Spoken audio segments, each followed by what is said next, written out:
15 شعبان کی رات میں ہمارے ملکوں میں جو ہمارے عجمی ملک ہیں اس میں وہ کچھ ہو رہا ہے جو نہ میرے نبی نے کیا، نہ صحابہ نے کیا، نہ تابعین نے کیا۔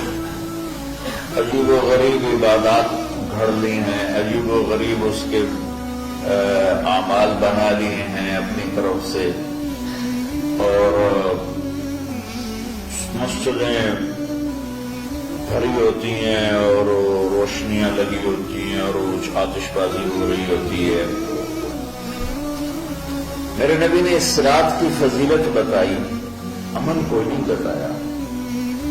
جیسے یہاں کوئی صلاۃ تسبیح کی جماعت کرا رہے ہوتے ہیں، کوئی اجتماعی تہجد پڑھ رہے ہوتے ہیں، کوئی دیگیں چڑھا رہے ہوتے ہیں، کوئی آتش بازی کر رہے ہوتے ہیں، تو وہ اس میں اتنا غلو ہو گیا ہے کہ یہ بھی ٹھیک نہیں۔ اور کچھ علماء نے اس کے رد میں اس کا اتنا انکار کیا ہے کہ اس رات کی کوئی فضیلت ہے ہی نہیں، یہ بھی ٹھیک نہیں۔ اس نیوز کا راستہ حدیث پاک میں آتا ہے کہ اللہ تعالیٰ اس رات میں ساری دنیا کے لوگوں کی بخشش فرماتا ہے سوائے 5 آدمی، 5 کے سوا سب اہل ایمان کی بخشش ہو جاتی ہے۔ مشرک، المشرک، پہلا مشرک، دوسرا مشاحن، مشان کے لیے کہتے ہیں دل میں بغض رکھنے والا، کینہ رکھنے والا، تیسرا مسبغ الازارہ، اپنے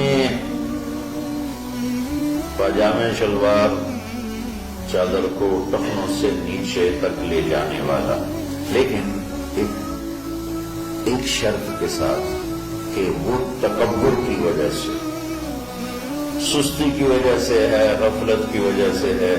کیونکہ جب آپ نے ایک مرتبہ اس کے بارے میں بات کی تو حضرت ابوبکر صدیق نے کہا یا رسول اللہ میری چادر، عرب چادر باندھتے تھے جیسے ہمارے پنجاب کا لباس چادر تھا، اب وہ کم ہو گیا، ہماری تو بزرگ عورتیں بھی اور مرد بھی سب چادر باندھتے تھے، شلوار تو کسی کو پتہ ہی نہیں ہوتا تھا ہمارے بچپن۔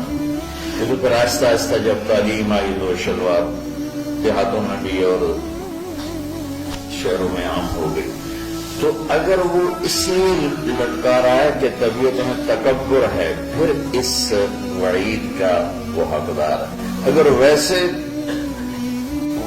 اس کی پیچھے جا رہی ہے تو میرا مالک ایسا، وہ تو ہے ہی رحیم و کریم، ہے ہی رحیم و کریم، ہے ہی رحیم و کریم، صرف شلوار نیچے لٹکانے سے وہ اتنی شدید سزا دے، اگر اس کے پیچھے تکبر ہے پھر ہے، یہ تکبر نہیں ہے تو انشاءاللہ وہ اس سے محفوظ ہو۔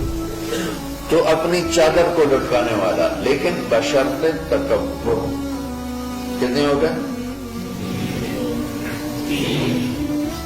عاق لوالدیہ، ماں باپ کا نافرمان، نافرمان ایسا کہ دکھ دینے والا۔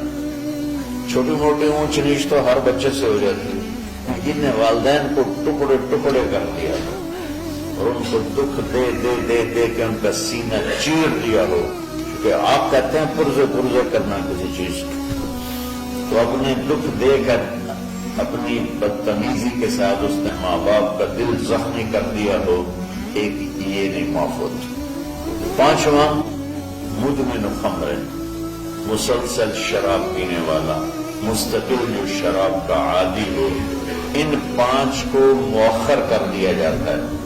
معافی نہیں ہونے کا مطلب یہ نہیں کہ اللہ تعالیٰ کبھی معاف نہیں کرے گا، معافی نہ ہونے کا مطلب یہ کہ یہ 5 ایسے گناہ ہیں کہ اس کی وجہ سے بخشش رک جاتی ہے۔ اگر وہ شرک سے نکل آئے، وہ کینہ سے نکل آئے، وہ تکبر سے نکل آئے، وہ والدین کی نافرمانی سے نکل آئے، شراب چھوڑ دے، تو ان کی بھی بخشش ہو جائے۔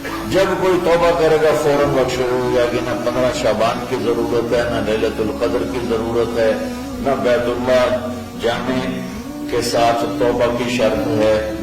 جہاں بھی وہ بیٹھ کے توبہ کرے گا جس لمحے میں کرے گا اسی وقت اس کی توبہ قبول ہوگی اور اللہ اس کے پچھلے سارے گناہوں کو معاف فرما دے گا.